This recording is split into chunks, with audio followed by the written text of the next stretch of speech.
Yes, indeed.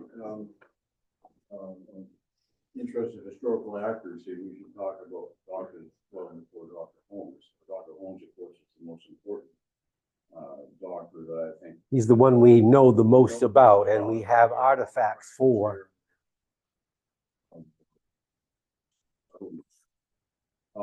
But of course, there were, we'll call them doctors. There were healers and medical people practicing what we would call medicine here for 15,000 years. And most of those that time, of course, they were Passamaquoddy Indians. They were native settlers of this area. And in fact, we have a picture of, well, I guess you could call it one of those early medicine people. And I'm sure you all recognize this. This is Pulpit Rock. This is a very important site for the Passamaquoddy tribe. And according to Donald Stockton, who was the historian of the tribe, this rock is known as, and I wish Dr. going homework here to pronounce this for me, but I don't like it to try.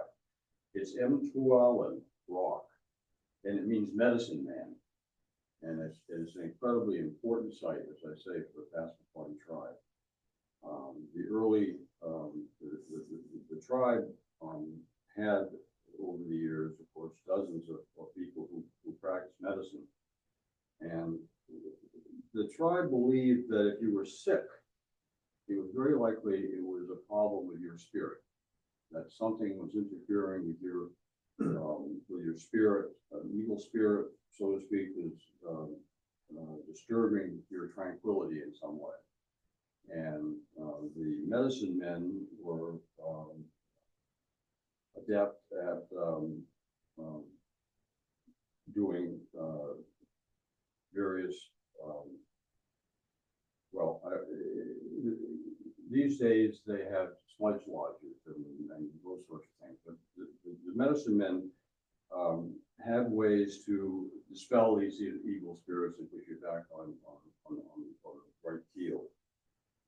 And they were very, very important to the tribe. And this particular rock, as I say, is a Tolan rock, and it's a very important tribal site. Now, in addition to them treating your spirit, of course, they treated.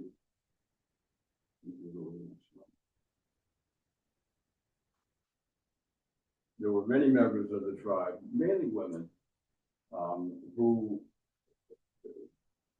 had knowledge of the herbal and natural treatments for various ailments. And this is only one page of 2 pages of what the sorts of things that they would use. And if you look at the alder, for instance, the leaves, the different parts of the tree and the plant were used for various treatments. The leaves and the bark, if you can read that. Kind of difficult, I'm afraid. It's a poultice on a fester or for a fever. So you could make a poultice with it. Laxative, fine fat. Sounds great.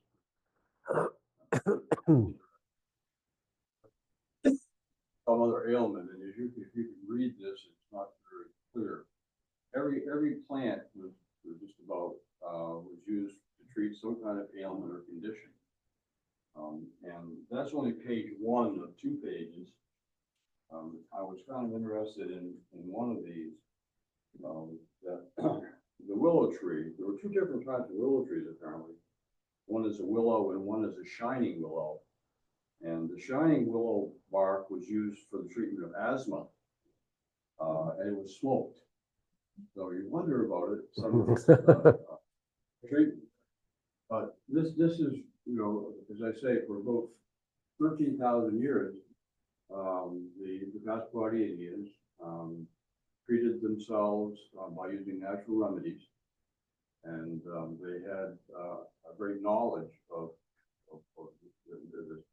the trees and the plants and what they could cure and what they were useful for.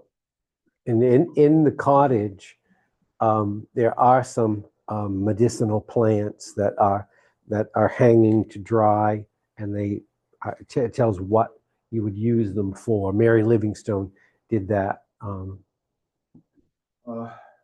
The first doctor, European doctor, who settled in this area was a Dr. McDonald. We don't even know his first name, but his name was Dr. McDonald. He came from Chias along with the original settlers. He settled on the Canadian side of the river.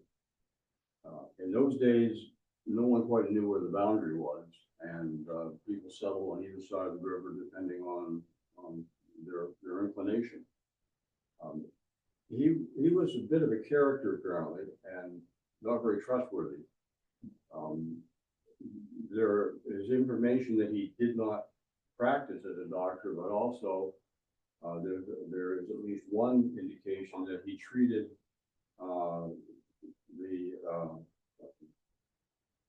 the son of one of the more famous settlers of this country, of this area, for a serious disease, and was able to cure him. So I'm not real sure whether he actually practiced medicine, but it's up in the air. Mostly this is Ferry Point Bridge. This is an 1856 map, and it's the first map that we have of this area. That's the old bridge, about 30 years after it was built. Ferry Point was a very contentious piece of land. It was the most valuable piece of land in Calais because it was closest to St. Stephen.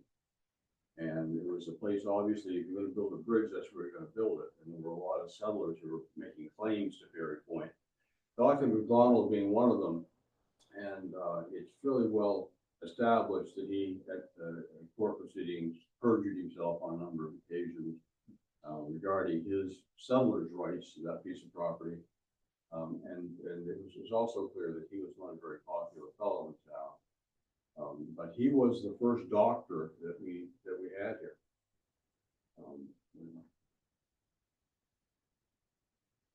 Now, this obviously is nothing very ancient in terms of photograph.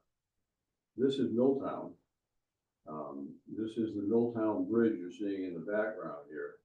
And they're cutting ice up above the bridge. And this part of the river, or this part of the town, was called Stillwater because it was the only that it was before it went down To the rapids. grade and the rapids. If you go across the Milltown Bridge into St. Stephen, look to the right, you'll see substantial rapid, and that's where all the mills were. But above the bridge was Stillwater, and back before the bridge was built in 1824. If you wanted to get from Calais to St. Stephen during the wintertime, you had to walk. You had to go to Milltown and walk across the ice up to Milltown to get over to Canada, and vice versa. And there was a Dr. Gill, who was one of the first doctors who practiced medicine in this area, who he was from St. Stephen. He had a patient in Calais, and he walked across the ice was thin, and he fell through the ground, which was not uncommon back in those days. People would try to get across the river during the winter and on thin ice and drown. It was the only way to get from one town to the other back in the early part of the 1800s.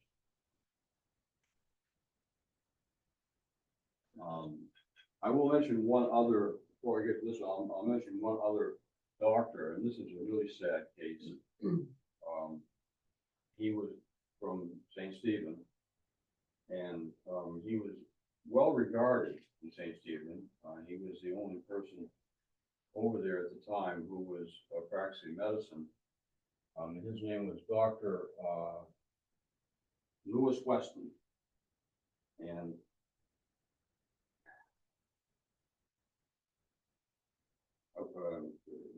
there was an infection of smallpox, in the area.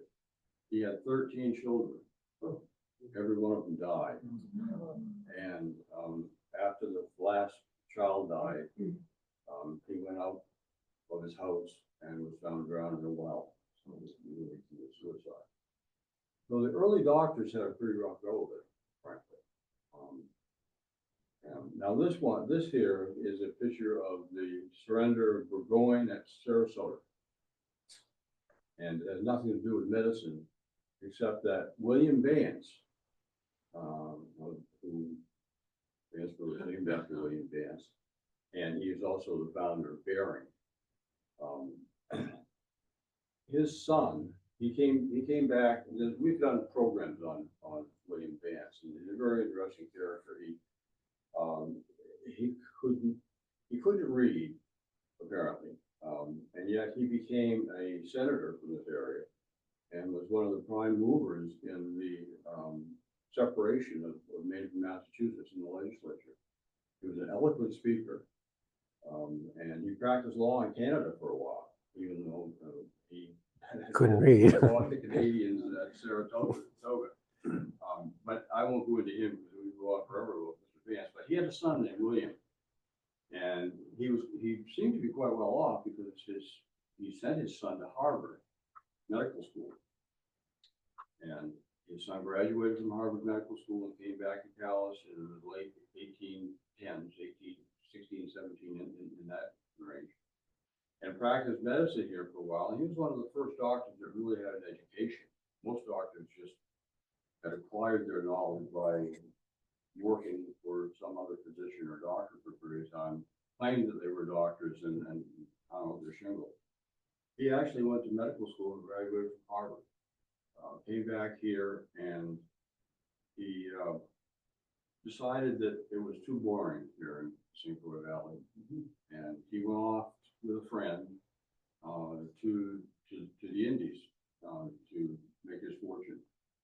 He discovered that it was not quite as profitable or as wonderful a situation as he had expected, and thought it was time to get home. So he and his friend, who were at that point in Havana, as I recall, were looking for a ship coming up the coast, up the Maine.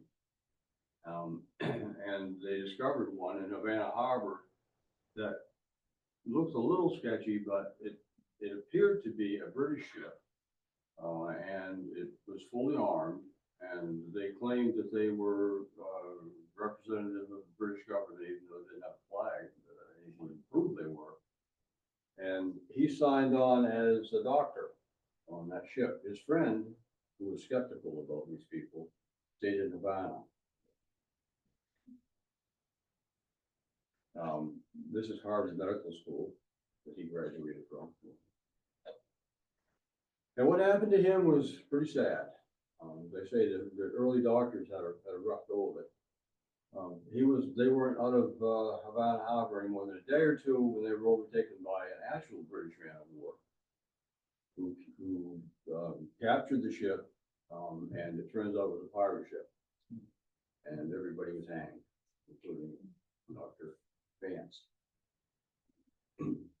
And so that it brings us up to about the period of time that Jerry's going to take over. We don't know of any doctors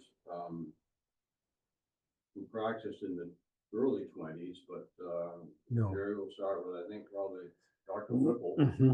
and from there through Dr. Holmes and Dr. Swan. Okay. You can go to the next picture. This, of course, is the homestead, and it was the home of Dr. Holmes. We're a little bit ahead of ourselves, but as I said before, these two buildings belong to the family. This one being built in 1850. This is the 1856 map of Calais, and it's one of the buildings pictured around the edge of the map.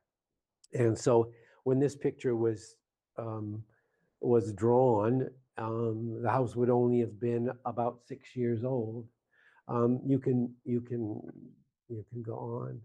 Now the cottage, and we can leave it on the cottage, I think, for for a little bit. The cottage next door, and I've been sometimes giving, I think, in a sense, because of people like Dr. Vance, I have been giving a slightly incorrect piece of information, because I'm always telling people that it's the home of the first 3 doctors to practice medicine, but actually it's the home of 3 of the first doctors, 3 of the very first doctors. And the first one who lived in this house and who purchased it, and there's some question about whether the house was actually standing or whether he finished the house or whatever, but he was the first person. It was Dr. Shulamith S. Whipple. And Shulamith S. Whipple was actually born in Grafton, Massachusetts. And he was educated at Brown University, and he graduated from there in 1818. And he married a woman named Fanny,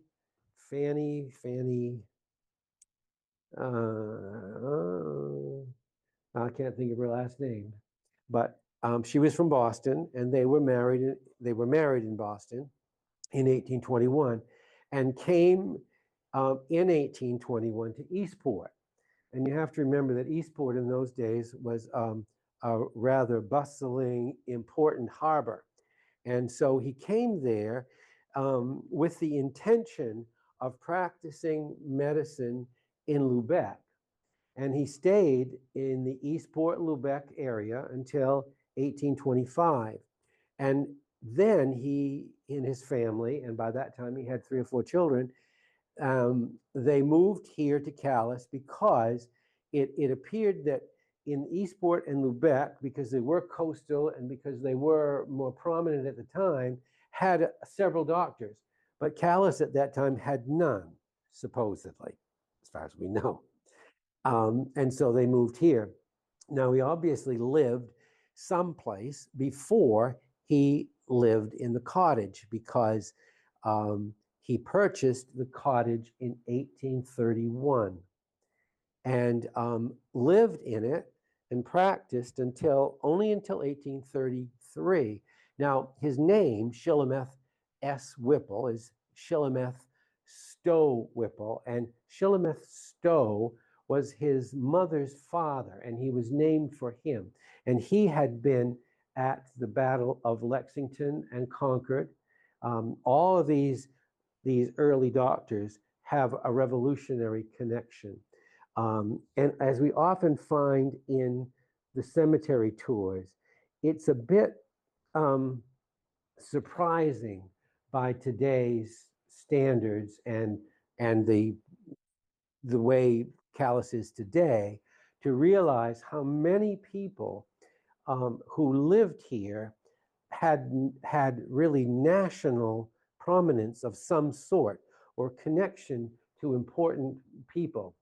And so Shulamith Whipple's his grandfather, had been at Lexington, Concord, Saratoga, and also was involved in Shays' Rebellion.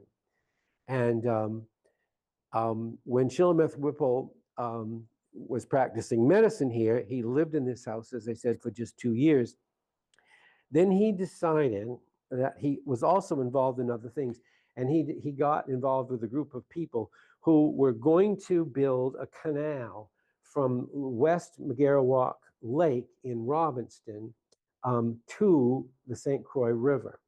And of course, it turned out to be a folly. It turned out to be too expensive, and it never happened. But he was involved in a number of other things. And he actually was here in the area until 1850. And in the 1830s, he was elected as a state senator. So he had his fingers in all kinds of things, and I'm assuming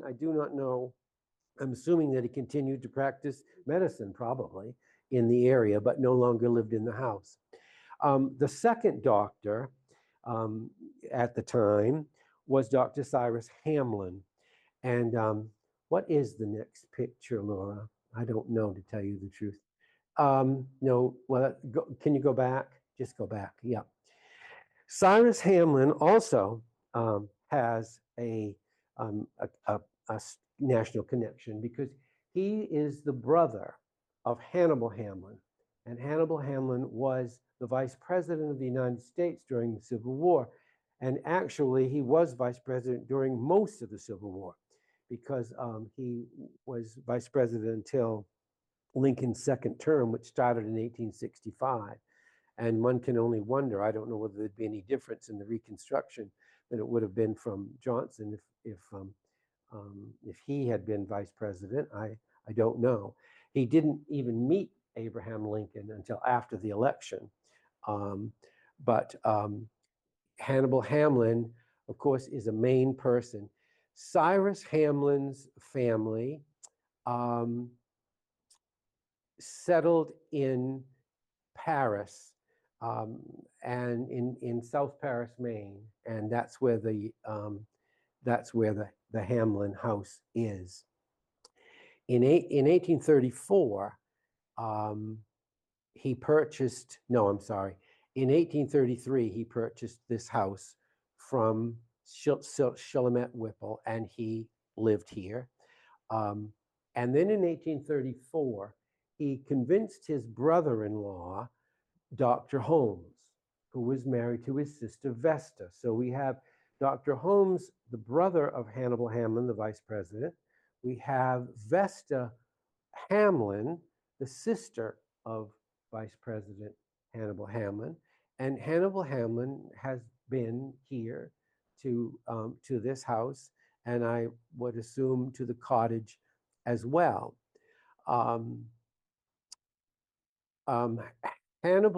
Cyrus Hamlin was a friend of James Swan, who was a brother of Dr. Swan. And at that time, there were a lot of young men going off to Texas. And so in the 1830s, Cyrus Hamlin decided that he wanted to also to go to Texas, and his brother-in-law and sister came and they bought this house. Now they also had revolutionary ties as well, because their grandfather, Eleazar Hamlin, was in the revolution, and in fact, he was commanding a group that included 4 of his sons, and the sons' names were Africa, Asia, America, and Europe. Now, none of those are the father of Cyrus and Vesta. Their father's name was Cyrus Hamlin also. Now, Cyrus Hamlin also, and I'll read you a little blurb. Cyrus Hamlin, at the time that he was here in Calais, there was a mysterious disease that was going along that was inflicting a great many people. And so, as the story goes, early in 1835, a strange sickness baffling all medical skills broke out in Calais and St. Stephen. The symptoms were pain, weakness, and constipation, loss of appetite and sleep, partial paralysis, nausea, etc. During February, March, and April, hundreds were sick at the same way in the same way.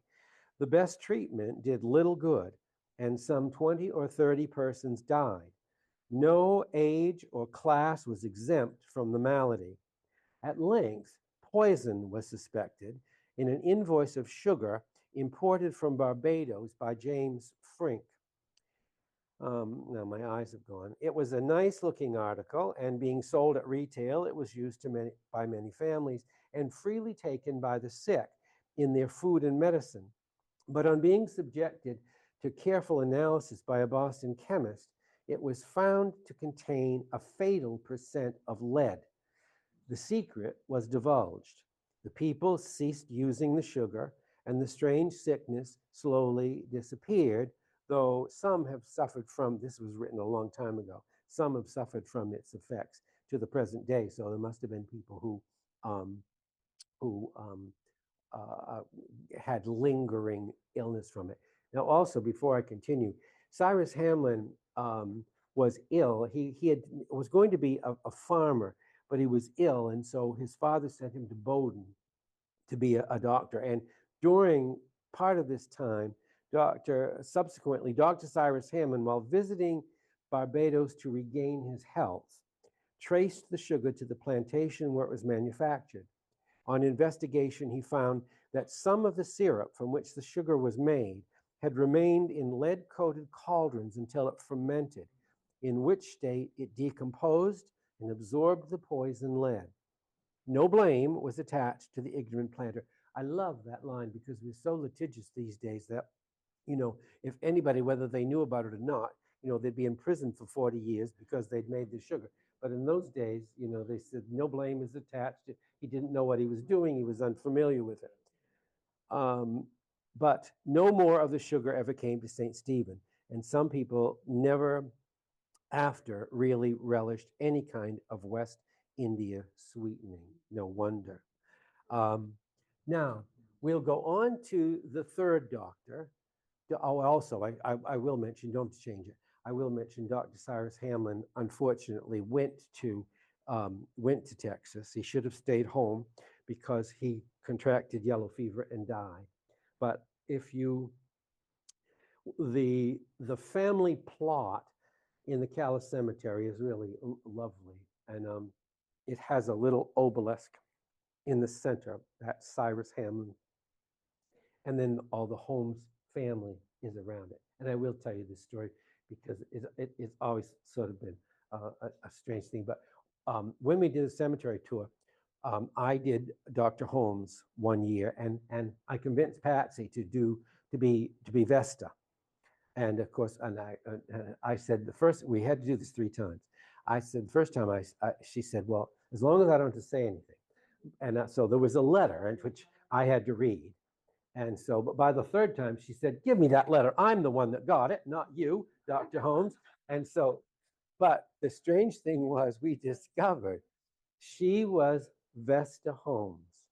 Vesta was born on my birthday. I was Dr. Holmes. Dr. Holmes was born on Patsy's birthday. Now you can go to the next person. Now, this is part of this treasured album that we discovered in the pantry. And I sometimes forget what I've said and what I haven't said, but very fortunately, you can go into antique shops and you find all these pictures of lovely people and no one knows who they are. And if you look up at the top, it says Dr. J. Holmes. In the 1950s, his granddaughter over the mantelpiece, Josephine Moore, labeled every page of the, otherwise we would have no idea who these people are. And so now, perhaps more than at the moment, perhaps more than medical information. I will tell you though, we have a lot of things. This is a portrait of Dr. Holmes' mother, Jerusha Rawson. So we have this portrait of her. And that chest is Dr. Holmes' actual medicine chest. We're fortunate because we have all of these artifacts that make this Calais family probably the one for which we have the most information. And we have his journals where he would write where he had gone and what he had done. We have them for 1847 and 1848. They're very hard to read, but things cost 75 cents, 35 cents, maybe $1.50. But we're fortunate to have those things. Now, Vesta, Josephine labeled them all not until the 1950s. And we know that because there are two pictures missing. And on that, she made a note that said that she gave them to so-and-so when they came visiting, and it was July 14th, 1951. And you can only assume that the people who came to visit were related to the photographs, and she gave them. And these are early photographs. Dr. Holmes died in 1864. And so all of these pictures were taken prior to that from this album. Okay, and it's the same as, it's not the same picture exactly. He's smiling more, but that is Dr. Holmes in the back of the room. Okay, yep. Now, this is Vesta Hamlin Holmes, the sister of Hannibal Hamlin. And she lived in this house.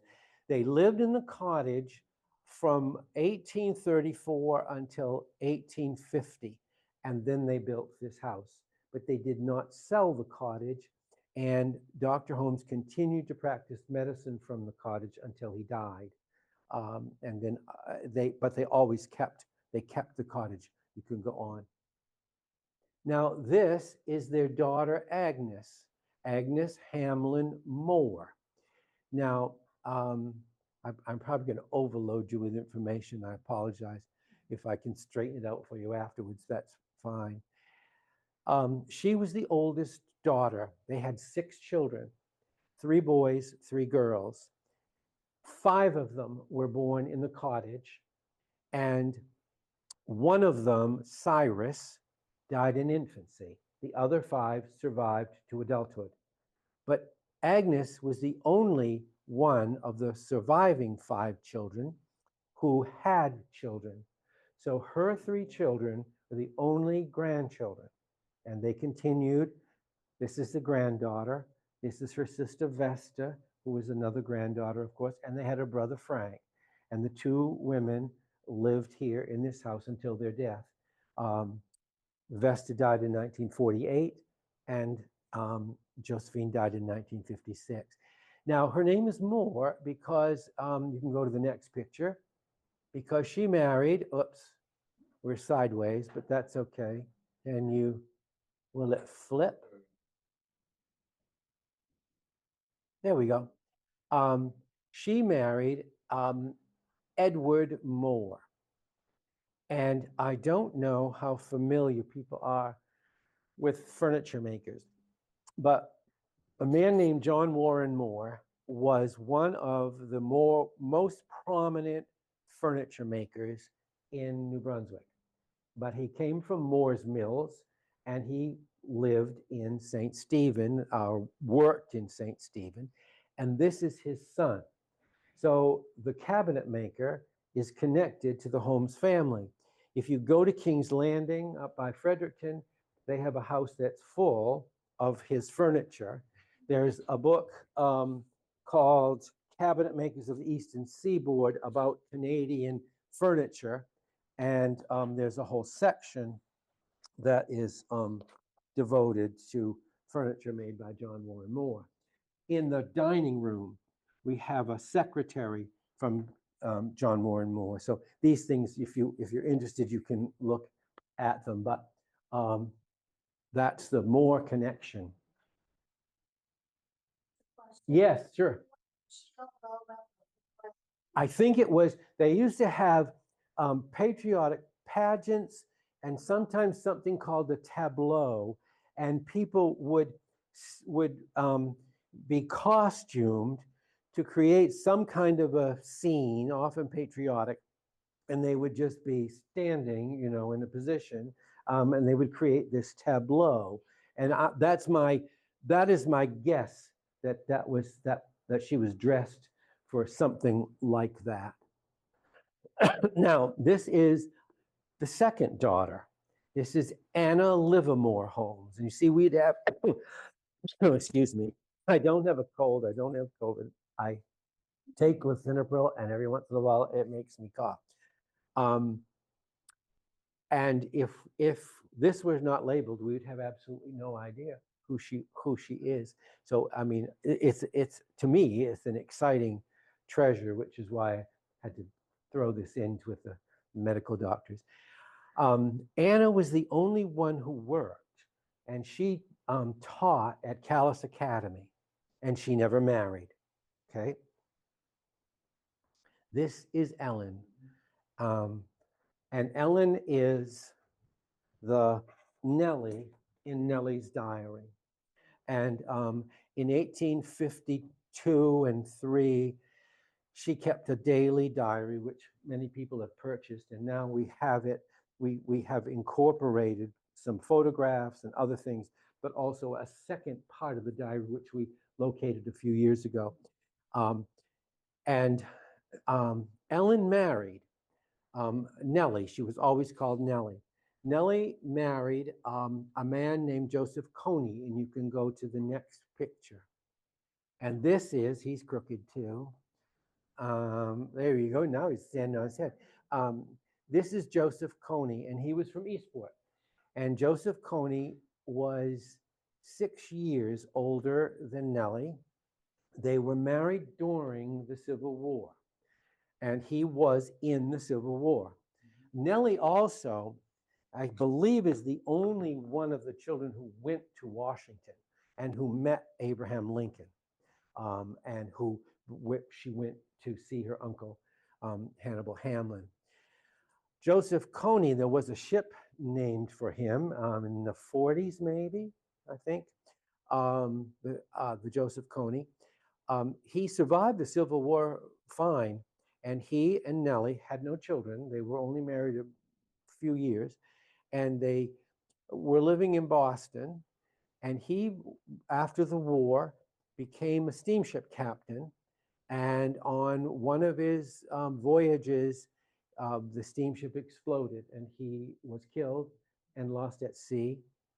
And there is a stone for him in the family lot, but I'm sure he's not there.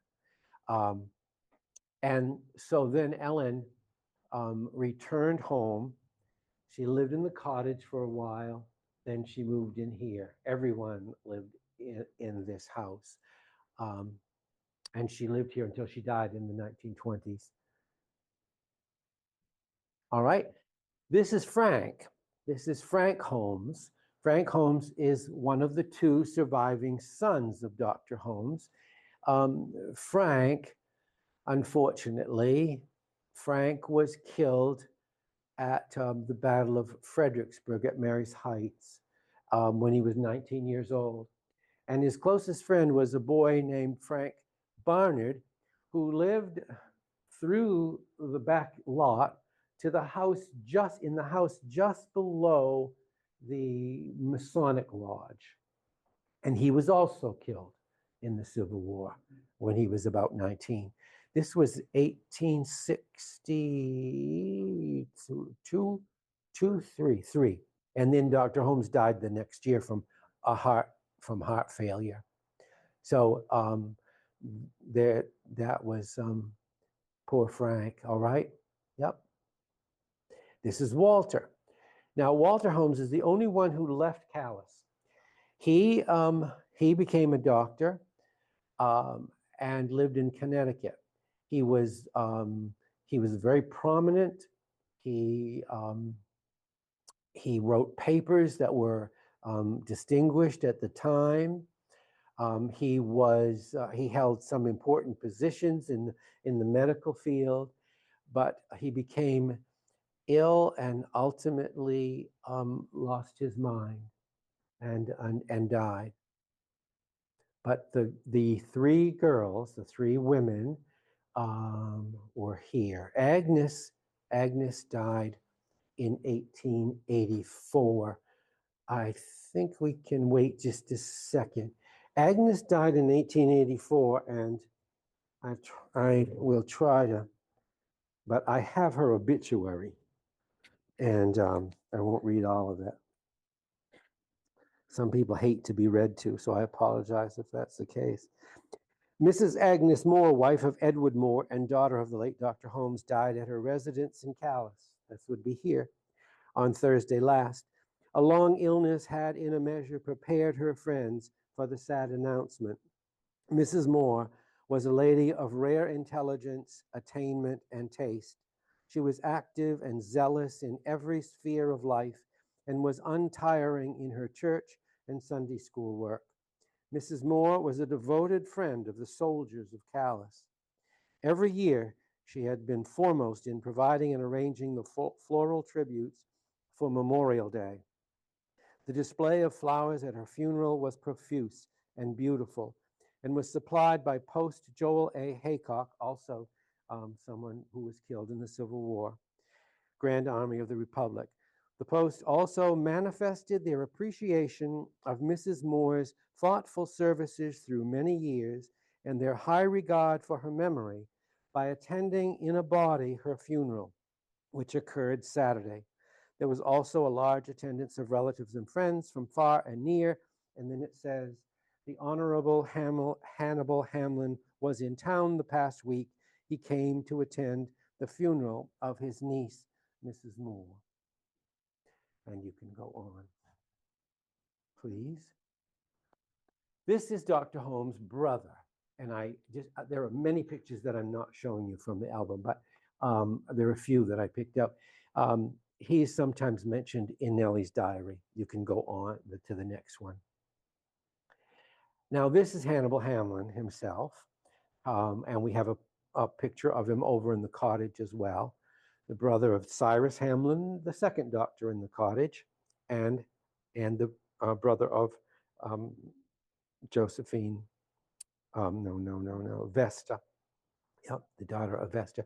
I'll also read you when Hannibal Hamlin was nominated to become vice president, his sister Vesta wrote a letter. And the letter says, as she's writing it to Dr. Holmes, God, you have to, things just go in and out of my head. She wrote it to Hannibal Hamlin. I know what I'm talking about, but my dear brother, I have been thinking that it would be highly proper for me to write you a line on this uncommon occasion. But whether it should be one of congratulations or of condolence, it is not so easy to decide. Do you remember old Pat Carey that used to live in Paris when we were children? And the story he used to tell of having his fortune told when he was a young man? That in his old age he was to ride in his carriage, on the doors of which was to be the motto, "Who'd have thought it?" Now, it seems to me, if you should ever arrive to the honor of being vice president, the same motto would not be inappropriate. When I first heard of the nomination, I could not believe it. It took me so by surprise. But when I heard bells ringing, guns firing, and men shouting, I took it for a fact. It is common to hear people complain of the ingratitude of the world for services rendered, but it will hardly apply to you, for what Shakespeare says about there being a tide in the affairs of men seems to be fulfilled in you. You shall have my best wishes for your success and a vote if I had one.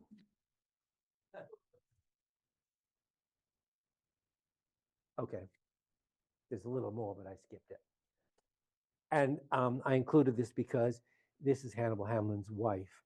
And it would be interesting to know some of these people, whether there are other photographs of them. I suppose there must be, because there is the Hamlin house in South Paris, which is beautiful. I didn't have a picture of it, though. And this is Augustus Choate Hamlin, and he is mentioned in the diary. That's why he is a cousin, and he would come here and stay. Sometimes he spent a winter here up in the attic, because there are 2 rooms up in the attic. And so some of the people that we've read about in Nellie's diary, but we've never seen pictures. It's too bad we didn't have these pictures when we redid the diary. Okay. Now here, if we go back a minute to John Moore and Moore, the cabinet maker, I don't know how many pictures there are. These are Josephine's great-grandparents, Moore. So they are her father's grandparents. They are the parents of John Moore and Moore, the cabinet maker. Yep. And this is John Moore and Moore. I've never seen a picture of him, and I have some of his furniture. And here, I included this because the lady sitting down is Miss Tash, and she's mentioned repeatedly. She was a teacher in the school, and she was Nellie's teacher for some time at the Sandbank School, which was up off of Temperance Street. And the Sandbank Hill, they used to close, didn't they, Alan, on this side of town? They closed Sandbank Hill for sliding like they did Monroe Street. Yeah. No. Yeah, on Temperance Street, except over on one end. Yeah. Okay. And this I included only because this is Sophie Townsend, Aunt Sophie Townsend. She's the great aunt of Charles Townsend Copeland. Nothing to do with medicine. You have to forgive me for going off on various tangents. But Charles Townsend Copeland was a very well-known Harvard professor. Copey, he was called, and he was there for many, many years. And he was born, came from Calais. He was born on Lowell Street, and he lived in the Chadwick house for many, many years. They owned it when he was here in the summer, and this is he's buried in the Calais Cemetery. Okay, yeah. I'm sorry. I know this is not all has not all to do with doctors. This is the church that the Hamlins attended. What we would know as, more of us would know as the old Methodist church, but was the Unitarian Universalist church.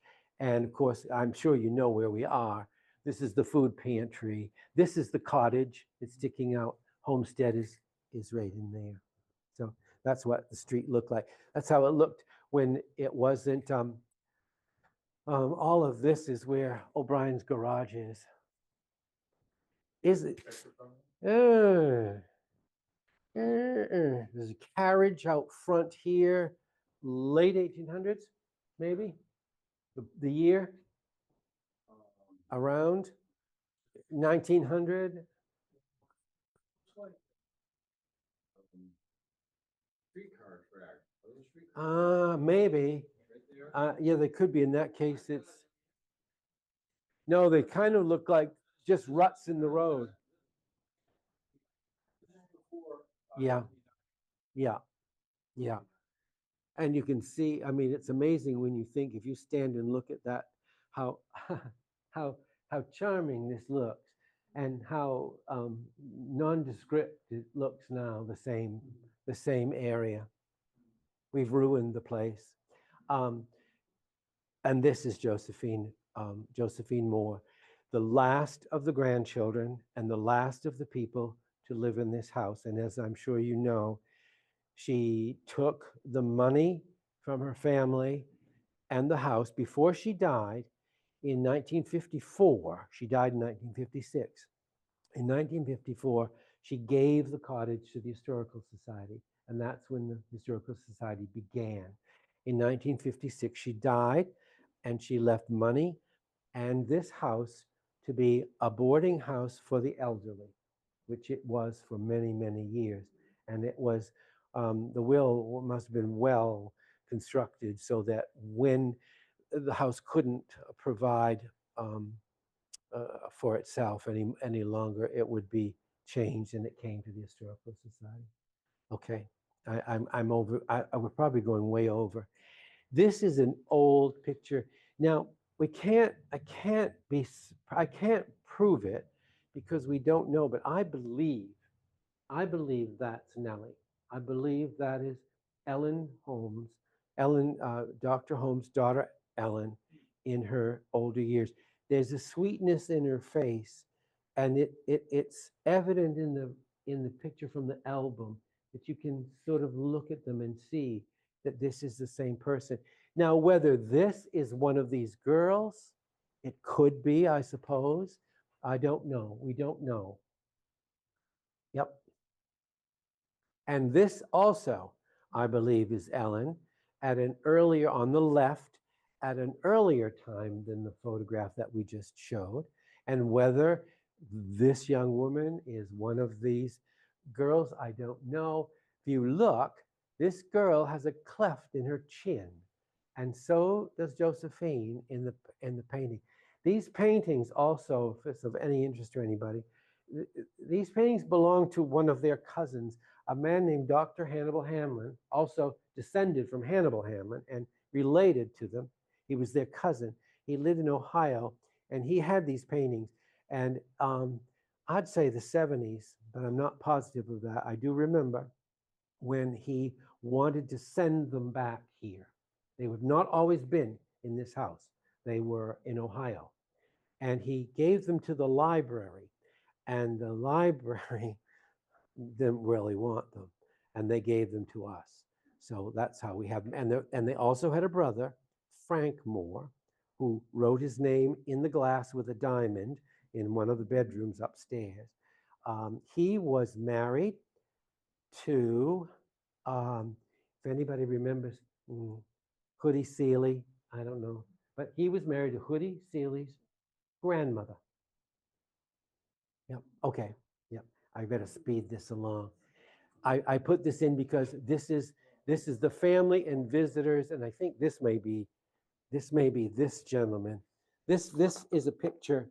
This is a picture of the parlor across the way, and this young man's name is Whitman, and he was the principal at Callis Academy, and Anna taught at Callis Academy, and I think it is possible that this man on the left, this may be he, because it does look like him, but that's a picture taken in this house. Yep. And what time is it? Oh gosh, well we better, okay. I threw this one in because just to show the evolution of the house.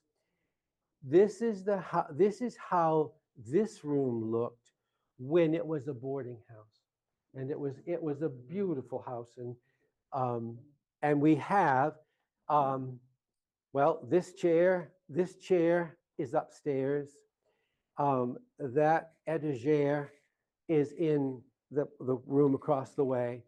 This is a parlor set that they purchased when they bought the house. The bookcase is out in the hall. The two paintings are still on the back. But the house was lived in. It was a house, and it was lovely. Now, this is a find. Patsy and I were cleaning the Dr. Holmes' bedroom upstairs, and there is a black walnut bedroom set there. And we found under the marble, we found this label, and the label, it says patented June 9th, 1863.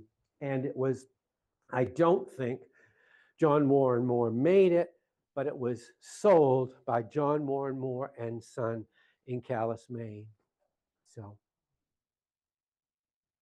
now this is Dr. Swan, but I think probably we should stop. You want to keep going? Are we getting tired? I apologize because as I listen to myself, I realize I've really diverged from the medical profession to Cal's families. This is Dr. Charles Swan. Dr. Swan practiced medicine with Dr. Holmes for a number of years until Dr. Holmes died. He practiced in the cottage. Swan Street is named for him. Originally, it was Grosvenor Street. The large house on Swan Street before Washington Street, where Richard Arletta lives, is Dr. Swan's house. It remained in his family from the time it was built in the 1830s until the 1970s. And Dr. Swan went, when he was young, he went to New York. He went to New York and he witnessed, do I have that right? Is it New York first and then Boston? I better check. He witnessed one of the first administrations of anesthesia. I guess I probably should read it.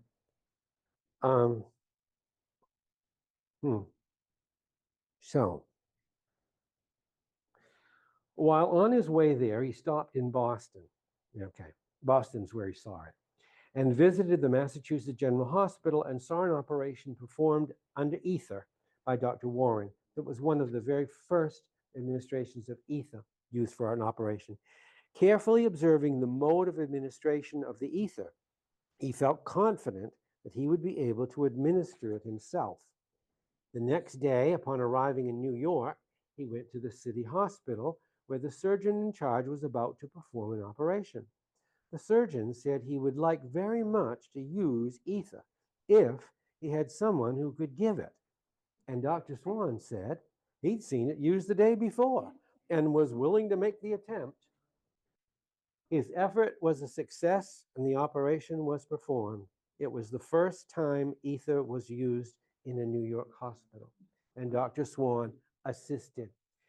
And then the family legend in the Swan Horton family was that he returned home and performed the first operation in Calais in the house on Swan Street.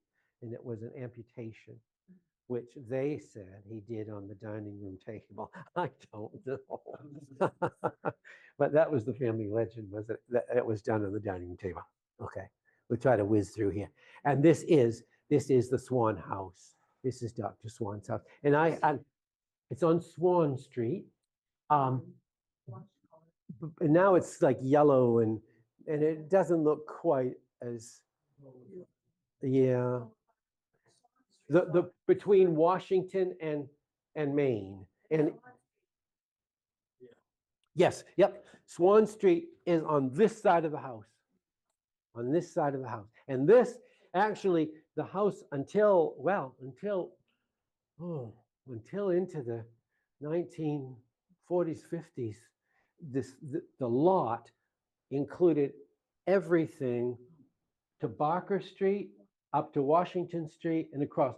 The new houses, like where Ole Olson used to live and where the Lowells used to live, and those new houses going down Barker Street, they were all part of this lot of land that belonged to doctors. I won't read them because we're running out of time, but I have a number of articles from the Advertiser about things. Dr. Swan was a doctor in town for 50 years. He was the mayor. When he had his 75th birthday, they were celebrating 50 years of his practice and 75 years as of living. And they had this huge party, and it's all described in florid language. And then when he was a mayor, it tells about how they came with a band and they cheered and they called his name until he came out, and they all went down the street happily smoking expensive cigars at Dr. Swan's expense. So there were lots and there's a garden, and also this is of little importance, I know, but this is a carriage house, and it's no longer there because during the Depression the city told the family that if they tore it down, they would reduce their taxes. And so their taxes went down by $20, and they tore down the 2-story. And there's also, I've told this before, but the house across the street was built as a wedding present for their son and daughter-in-law. This house was built at a clear view of the river in Canada. Mm-hmm. Nothing in between it. It's a handsome residence. Yep. And this is Dr. Swan and Mrs. Swan, whose father was Gilman D. Swan, Gilman D. King, one of the kings. And this is actually, this is the house, which is hard to tell, but it resembles the Todd Mansion in St. Stephen. That's the Eaton House that was torn down to build the International Motel. And this is the Keystone, which was the original house of Mary Hayden Pike Green, who wrote Ida May, and whose husband was Frederick Augustus Pike, who was in Congress. And it was built by Asher Basford, like this house was, but it was taken down. It is the Wicked Cheese on the other side of it. It was taken down to build that row of motel units that's perpendicular to the main street. Yeah. Oh, where did we get her? That's okay. You can see, you can, I know. We've come to the end. Yeah, those are just pictures that are there. Anyway, I'm sorry we went over. There are things, if anyone's interested, this is a book that's not of any, but this belonged to Shulamith S. Whipple. This was his book. There are some pictures of the family in the house. This is a picture, I believe, of Nellie, if I'm correct about that. One of Dr. Holmes' journals must have been gotten into the hands of the children because they plastered pictures all over the pages. So, okay. Well, thank you very much. And again, I apologize for digressing from the medical things. I have a tendency to do that.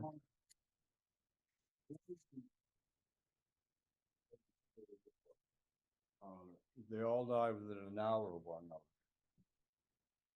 And there were, I think, 10 or 12 casualties within, of boys that lived within a few blocks of this house. During the charge of Upton Heights in Fredericksburg in 1863. And the other point, the Civil War with Hannibal Hamlin, you mentioned he hadn't met the president when he became vice president. It's unclear whether he ever met the president. He must have at some point, but during the last 2 years of the Civil War, he was home in Maine farming. Yeah. He wasn't even Washington. So that's how much Abraham Lincoln valued his opinion.